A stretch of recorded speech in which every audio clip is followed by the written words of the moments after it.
আমি বলতে ভুলে গেছিলাম যে এটা হচ্ছে বিয়ের সময় আমি ওই শাড়িটা পরেছিলাম।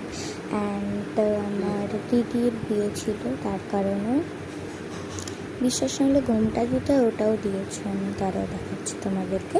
সো আমি এখন আজকে ফটো দেখাবো।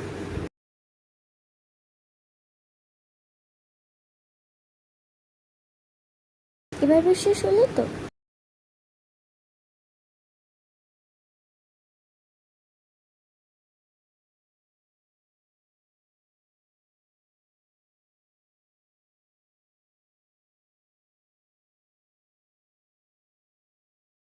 আমি যেগুলো দেখালাম শুধু সেটা না, আরও অনেক ছিল, বাট ওগুলো বাজে লাগছিল দেখতে, আর ভিডিওটাও আর কি ভরে যেত, তার কারণে আমি ওই কটা দিয়েছি।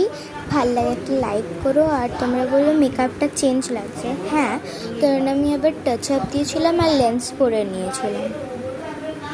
বাই।